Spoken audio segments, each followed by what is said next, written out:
Hello, this is Justin, and welcome back to the Auburn University RFID Lab. A few updates for the first part of the year here. We just finished the board meeting here in February. It was outstanding. We had over 80 guests come to participate, which is the most that we've had so far. We covered a lot of topics. We talked quite a bit about Zipper. We had our first data results from that project. We're getting the paper all polished up and getting it ready to go out right now. It's looking very good. We've learned an enormous amount of information about especially ASN matching and how these EPCs are comparing back against there. So more to come on that very soon. We're moving into a phase 2 of that. I believe most, if not all, the participants are moving on, and we're adding a few more. So we're expanding that program into the summer of this year. We also talked about Comet. We haven't talked about this in the past, but Comet is a project that we're working on for advanced retail store design. Comet is basically a system for going through and mapping out store customer processes and employee processes, and then also mapping out the store space itself, picking our primary key metrics that we're trying to influence through new technology, and then using those technologies to do a redesign of the store layout and a redesign of the store processes so that we can understand how new technology can rebuild stores from the ground up. But at the same time do it in such a way that we're keeping our eye on what we're actually trying to solve. So time to product, or conversion, or knowledge for the consumer for store locations and all that stuff. Not just because it looks cool, but because it has an actual functional purpose. So if you're interested in that, give us a call. That Comet team has got the groundwork laid, and we're working through a few model concepts now. A lot more to come on that very soon. We talked a little bit about dual tags from an NFC UHF perspective.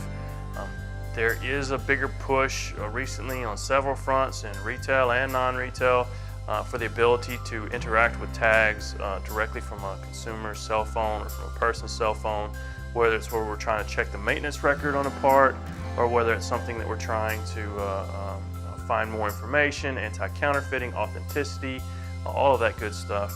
I think that there's more and more of a need to be able to interact with these tags beyond just using it for inventory control and inventory accuracy, and we're starting to see a little bit of activity in that space too. So not sure how that's going to go, but more to come on that. On the aerospace front, we had, I believe we had 8 airlines, and we had several airframe manufacturers at the board meeting last time.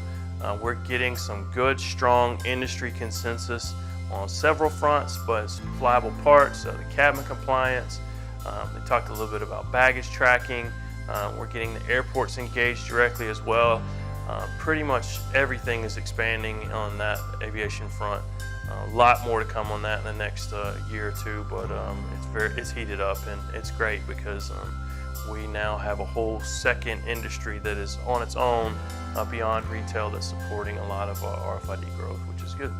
Welcoming 2 new board members. I think I mentioned this in the past, but just to make it official and final, Intel Retail Solutions joined the board, and also SML joined the board.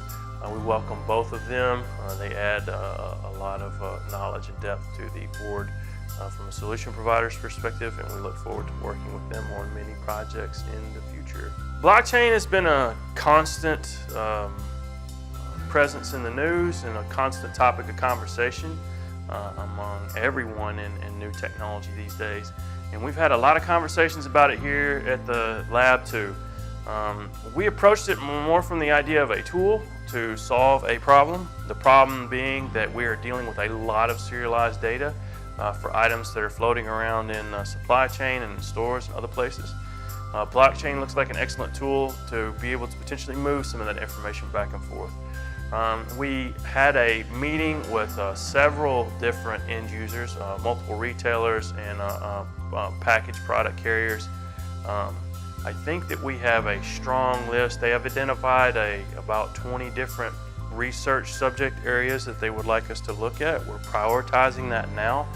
Most of that focuses on digitalized supply chain and serialization, which is good because we're not focusing on it for the sake of a technology. We're focusing on it specifically with a long-term goal in mind.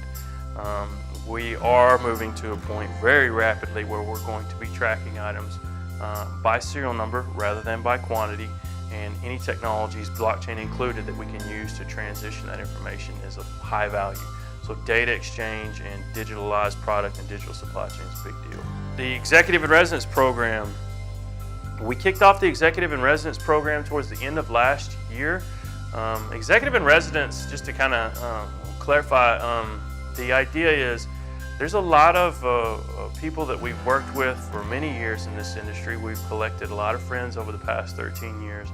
And there's a lot of domain knowledge and history in some people that have been working on projects for a long time. There are several people that we work with that are unaffiliated or independent. And we like to be able to find an avenue or a mechanism to engage with them through the lab. The lab model didn't really have a structure for how an independent or an individual could engage. It was more structured towards corporate partners. So the Executive in Residence program is a way for us to keep some of these folks engaged. And you'll recognize a lot of the names. Brand Elverston, formerly of Walmart. He's now on his own. And he has helped us quite a bit over, I've known him over 10 years now. And we're still working together on a few projects, and he's helping with the EAS paper that's coming forward. Maurizio Turi, you all may remember Maurizio from the lab in Arkansas.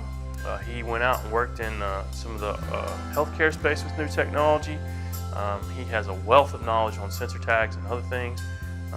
He is now also independent, and we have added him to the Executive in Residence program as well.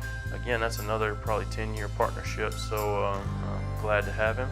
And then Jamshed Dubash. Jamshed has been a longtime friend of the RFID industry. He's one of the founding fathers of modern RFID in retail, starting out with Gillette many years ago, and then moving on to some of the early Walmart programs, and then many other RFID companies since. He's heavily engaged with some of the industry organization and thought leadership going forward, so we welcome him to the Executive in Residence program also. So Executive in Residence, get to participate in the board, and we look forward to them helping to push some of these projects through with us as well. Finally, in terms of events, I just came back from a conference last week. I was at RAIN out in California. It was a good event. We got a chance to catch up with a lot of those folks and see some old friends and make some new relationships, so it was good. Coming up in April, second week of April, is RFID Journal Live in Orlando. If you're not going, I strongly encourage you to be there. We've got a strong lineup this year. We do pre-conference stuff as we normally do. We have the end user retailer brand lunch that we host each year with GS1, and Mark Roberti provides us resources to that through the event as well. That's where we bring in retailers and brand owners. We have a lunch. It's a closed session just for the end users.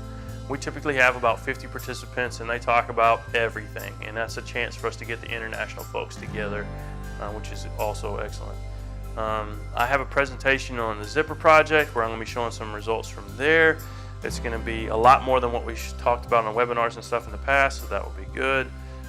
Hargrave has 2 presentations, so we got a lot of stuff going on. Come see us out there at Journal Live in Orlando. And with that, this is a full update. Thank you very much, and we will see you here in a month.